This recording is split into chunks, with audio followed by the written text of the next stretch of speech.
What's shaking, bacons? Ooh, you can already tell what we're going to be talking about. That's right. It is a good day, my friends. We are going to be talking all about this beautiful 1953 Mercedes-Benz 300, aka Adenauer. So, let's do it.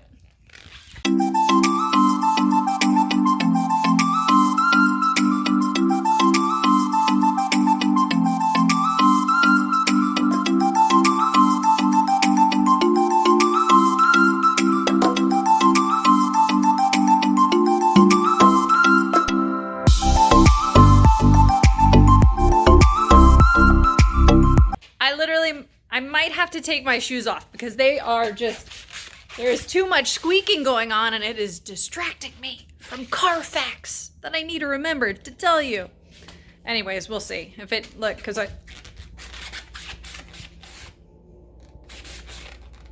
That's gonna be annoying. Oh well. Let's get back to business. All right, guys. Now, the Mercedes-Benz 300 would debut at the 1951 Frankfurt Auto Show. Otter? Yes, full of otters. Auto show. Talking's hard, all right? Now, as I like to do, let's go ahead and paint a picture of the times in 1951. So, we are 6 years past World War II, so the baby boom is trumpeting right on along. The average income for an American household was $3,700. Turning signals were becoming a very popular option on automobiles, and old Stalin was claiming that the Soviet Union had an atomic bomb. So that's what it looked like during those days. Now, a few other cars were making their way onto the scene in 1951. You had the BMW 501, you had the Nash Healey, and you had the Toyota Land Cruiser. So like I said, Mercedes pops out the 300 in 1951, and they would continue production till 1957. And without a doubt, the 300, which would be 300A, 300B, 300C, this was without a doubt Mercedes' biggest and most prestigious car of the time. And its only competition was the Rolls-Royce Silver Cloud. However, the Rolls-Royce just did not have the performance that the 300 had. Now you could get the 300 in a cabriolet or a saloon, and I think also a landaulet. Landaulet? I never know if I'm pronouncing that right. It's hard. I also second guess myself. Oh, look at that. Look at my baby! Yeah, that's my 65 fastback. Ah! So beautiful. It is so beautiful. Okay, I'm getting distracted. I need to get back to the 300. Oh, but would you look at it? Would you just look at that gloriousness? I love that car. Okay, so you could get this in a cabriolet or a saloon or a landaulet. Now, 12,200 were produced, and a majority of them were saloons. We interrupt this programming to bring you White Walls. Now, obviously, I said that this was Mercedes-Benz most prestigious, most largest, blah, blah, blah. Its competition was a Rolls-Royce. So, you can imagine the clientele, well, businessmen, politician, and the like. All right? Oh, hello, it's cushy in here. Yes, it is. Yeah, I would expect nothing less, frankly. Oh, golly. Oh, it's so nice. Anyways, now why this was a very attractive option for businessmen and politicians? Well, you could have this available with a glass partition right here. So you can get all your dirty business dealings right back there. A dictating machine, which is pretty cool. And, believe it or not, you could also have this with optioned with a mobile phone. Some of you might be saying, what? And that early, the 50s? Yes, because apparently in 1946, that is when Motorola did the first successful car telephone call. And now you know. Okay, so while we're in here, let me go ahead, turn the little screen around, and so you can see just the utter luxury that I am sitting in. would you look at that? So this is one of those rare Becker-Nürburg radios. It's kind of a big deal. I always love these analog clocks. It's a pretty classy, well-designed, streamlined instrument cluster.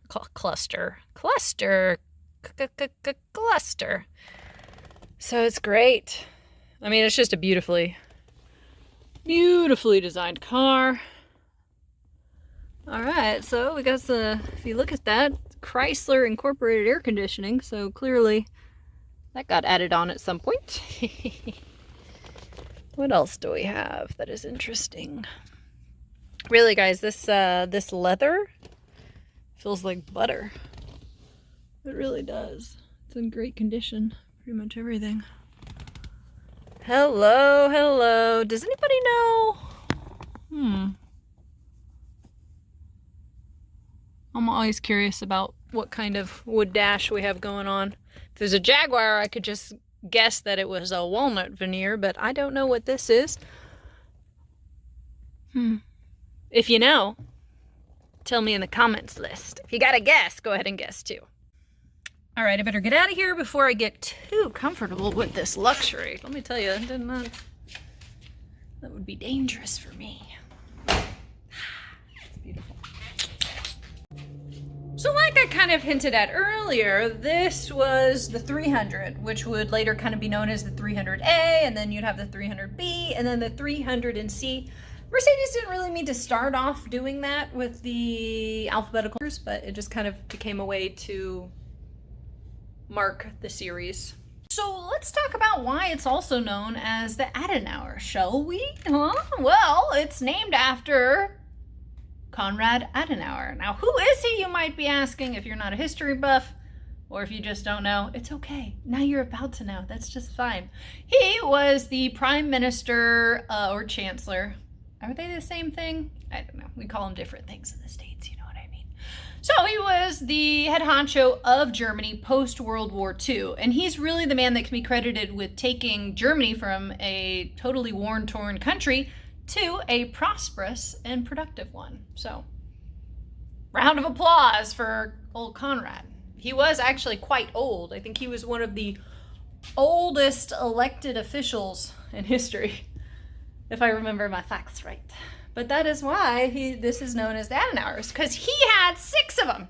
He had 6 custom Mercedes-Benz 300. What a badass. And let's say you like this kind of content, go ahead and press the subscribe button.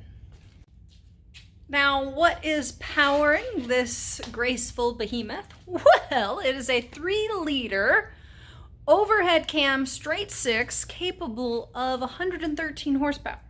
Now, a lot of folks hear that horsepower of older cars and they're all, because modern cars, boom. I mean, obviously, my Toyota Avalon has more horsepower, but this was high. This was major performance in the start of the 50s. That's for sure.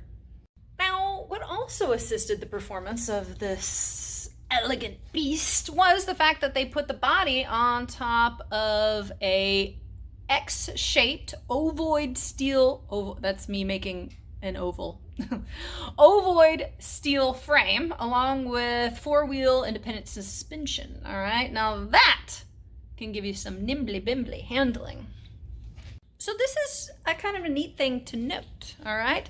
This car that came out in 1951 shares a lot of the same components as the iconic Mercedes-Benz 300 SL Goldwing, all right? Like a lot.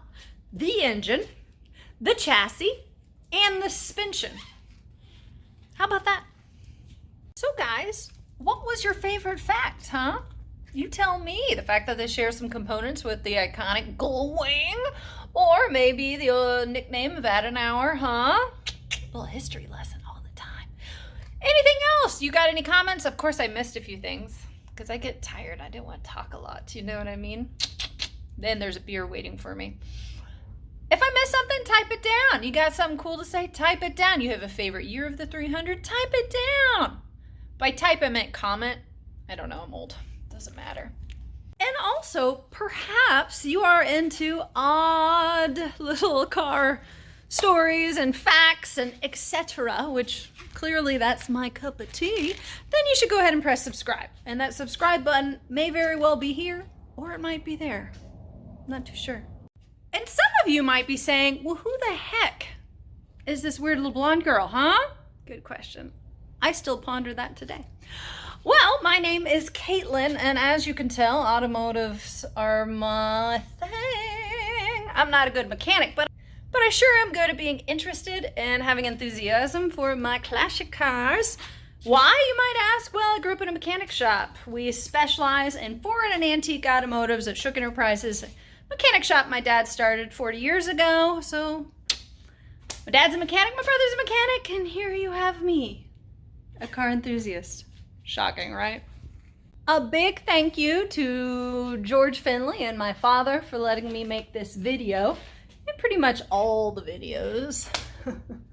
Unless it's a 65 Mustang or a 1976 Porsche 912E, it's probably their car or one of our very pleasant customers' cars that I'm making these videos on. So thank you for that. I really do appreciate diving into history and being able to share the enthusiasm of these cars.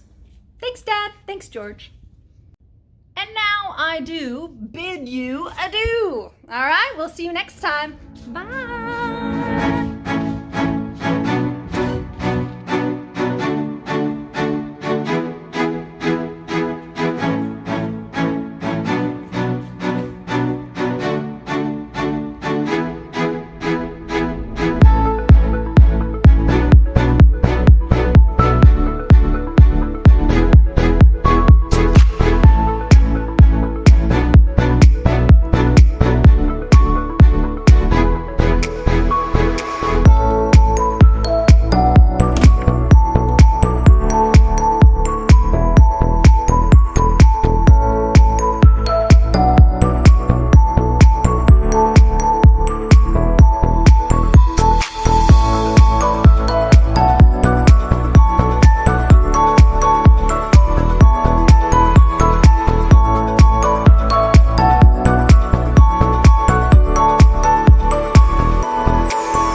Yeah.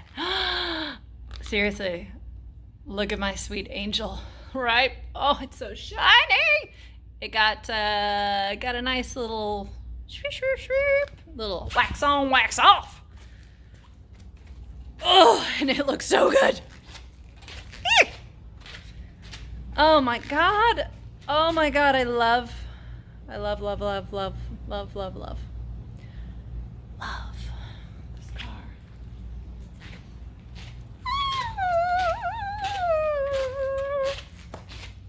My shoes are so squeaky.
Do it.